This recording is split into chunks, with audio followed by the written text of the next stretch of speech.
Hey kiddo, come here. Sit with your old man. I've got a story for you, one that'll stick with you. No fluff, no dragging on, just the heart of it. Ready? It was a cold Friday night at a rundown truck stop diner off the highway. Flickering neon, burnt coffee, people minding their own. Marcus, Hawk, Sullivan, a big, scarred, tattooed biker, 6'4", 240 pounds, full beard, Iron Skull's road captain patch, was nursing his third cup when he noticed her. A tiny 7-year-old girl, matted hair, filthy clothes, hovering near the bathrooms looking terrified but trying to disappear. His biker instincts kicked in hard. Two men in the corner booth, Dale, heavy and shaved-headed, Rick, skinny and twitchy, were watching her without watching. Predators. He knew the look. Marcus was the guy moms yanked kids away from in parking lots. But this little girl walked right up to him, shoes duct-taped, jacket too thin, gathering every bit of courage. She stopped in front of him, looked up with eyes way too old, and whispered, "Please pretend you're my dad." Something cracked inside the man who'd spent 40 years being the enforcer, the fighter, never anyone's father. He froze, then rasped, "What's your name, kid?" "Maya. Maya Rodriguez." She glanced at the men. They said shelter. But I heard them. Merchandise. Buyers. "I've been on the street 2 months since Mom died. You look scary, but not bad." He believed her. Shifted to shield her. "They feed you. Burger," said youth counselors. "But I'm not stupid." Rage, cold, sharp, rose in him. Lines he wouldn't cross. "Sit here. Order anything. Trust me 1 hour." She climbed up. Waitress Dolores teared up taking the order, pancakes, eggs, bacon, everything. "Keep it coming, honey." Marcus called Tank. Diner, Route 9. 7-year-old homeless girl. 2 traffickers. Need brothers now. Rolling. 15. Maya ate like tomorrow didn't exist. Told him their names, how they'd grabbed her from a shelter that morning, driven hours, planned to sell her. She'd overheard in the lot. Young enough, broke enough. Nobody misses her. Buyer'll love her. Then the Harleys roared in. 7 of them. Tank and the crew stormed the place, leather, chains, presents that froze everyone except Maya. She looked relieved. "Cavalry." Tank blocked the door. "Those the ones." Marcus nodded. Dale and Rick tried to slip out. No chance. Dolores called 911. Marcus recorded. Maya repeated what she'd heard, voice small but steady. Rick lunged. Diesel crushed his wrist. "Careful. Citizen's arrest," Tank said. "Felony in progress." Local cops arrived, hesitant around bikers, but one knew Marcus. Detective Sarah Chun rolled up fast, sharp, no nonsense. Took Maya's full story. Checked Rick's phone outside. Messages, prices, photos, 15 kids, 6 states. She slipped Marcus her direct line. If info comes in officially. 3 days later Maya kept asking for the big biker man. Only male she trusted. Caseworker showed Marcus her drawings, him protecting her, them eating pancakes.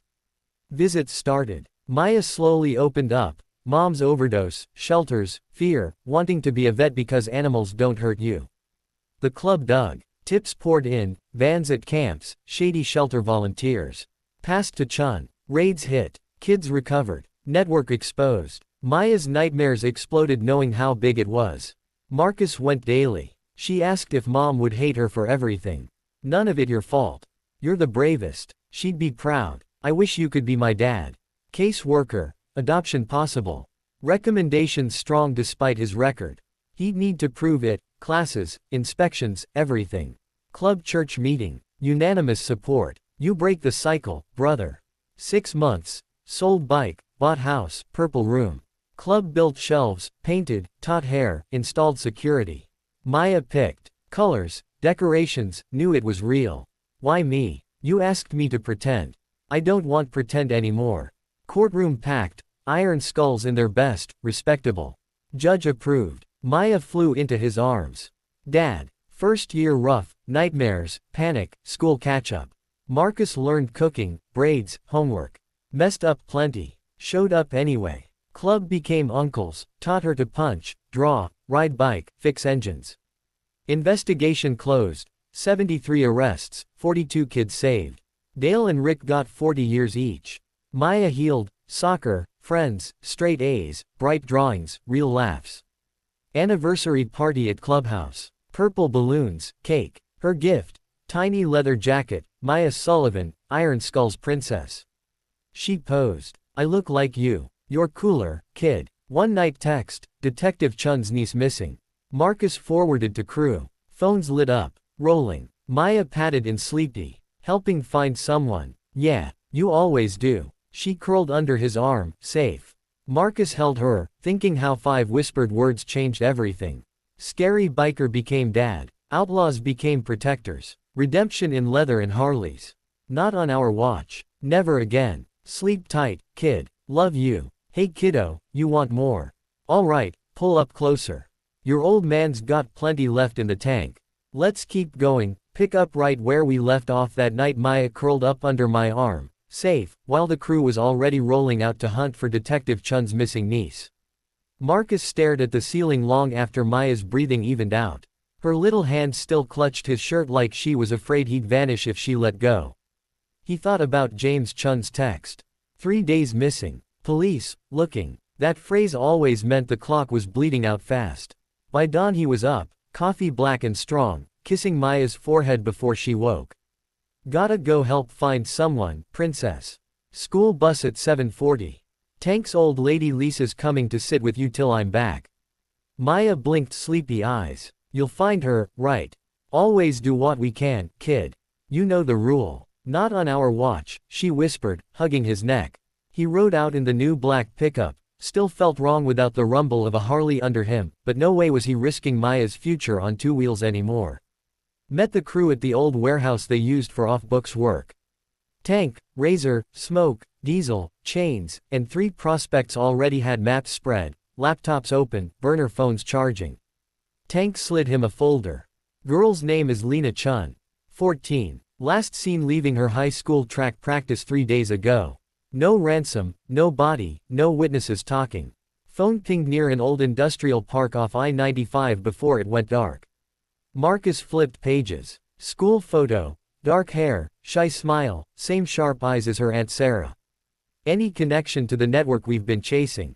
Smoke nodded. Her phone last texted a number tied to one of the burners Rick had in evidence. Same area code as the shelter pickup points.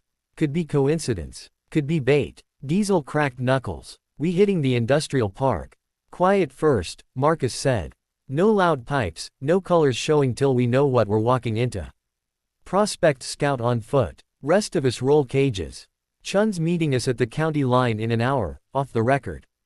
They moved like they'd done this 100 times now. Because they had. Sarah Chun waited in an unmarked Explorer, civilian clothes, hair in a tight ponytail. She handed Marcus a thumb drive. Everything not in the official file. Lena's socials, best friend's statements, deleted texts we recovered. She was talking to someone online calling himself Coach Mike. Promised college track scholarships. Sent her money for new running shoes. Classic grooming pattern. Marcus felt the old cold anger coil again. We find this Coach Mike, we find her. They split. Club took the industrial sprawl, abandoned factories, rusted rail spurs, perfect for hiding. Chun coordinated with a small trusted task force that wouldn't ask too many questions about how the bikers got their intel. By noon a prospect radioed in.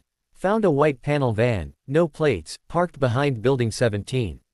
Fresh tire tracks. Heard muffled crying inside. Marcus and Tank were there in 6 minutes. Diesel popped the lock silent as a whisper. Inside, Lena, wrists zip-tied, duct tape over mouth, eyes wide with terror and hope when she saw them. Easy, sweetheart, Marcus said low, cutting the ties. We're the good kind of scary. Your Aunt Sarah sent us. Lena sobbed once, then threw herself against his chest like Maya had that first night. They said nobody would come. They were wrong. They got her out clean. No shots, no blood. Handed her straight to Chun at a pre-arranged gas station 10 miles away. Sarah held her niece like she'd never let go, tears streaming while she whispered thanks into Marcus's shoulder. That evening Marcus walked into the house to find Maya at the kitchen table coloring a new picture, a biker convoy with a girl riding on Tank's shoulders like a princess. Lisa waved from the couch.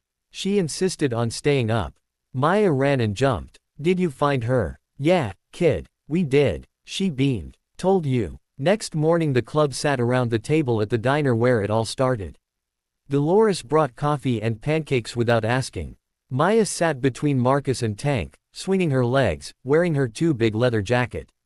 Sarah Chun slid into the booth across from them, Lena beside her, still pale, but alive, breathing free air. Sarah looked at Marcus. You didn't have to do this.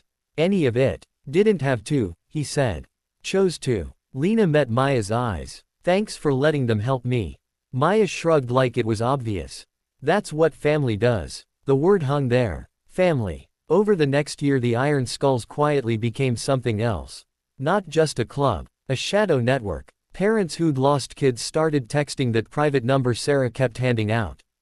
Runaways, groomed teens, trafficking tips, word spread through whispers in truck stops, shelters, biker bars. If the cops can't move fast enough, call the Skulls. They move. They never took payment. Never asked for favors. Just worked. Found 37 more kids in 18 months. Stopped 4 active rings. Fed intel to Sarah and her expanding task force. Some nights Marcus came home bruised, quiet. Maya never asked details, just hugged him tighter. One evening, 2 years after the diner, Maya, now 9, climbed onto the couch with him during a rare quiet night. She held up a drawing. Their house, purple door, his truck, her bike with training wheels, and a big Iron Skulls flag flying. In the sky, stick figure angels watching over them. Mom's up there, she said softly. She's happy you found me. Marcus swallowed hard. Think so. Yeah. And she likes that you're teaching me how to be brave. He pulled her close. You were already brave, kid. I just got to stand next to you. She yawned. Dad. Yeah. Promise you'll always come home. Every single time. She fell asleep against his chest. Outside, a Harley rumbled past, Razor heading out on a new lead. Marcus watched the taillight fade, then looked down at his daughter. He'd spent decades running from nothing, chasing nothing. Now he had everything to lose, and everything worth protecting. Not on our watch. Never again. And if another scared kid ever whispers those 5 words to a scary-looking stranger, well, the Iron Skulls know what to do. Sleep tight, princess. Love you more than the road. Now close those eyes. Tomorrow's another day to be brave.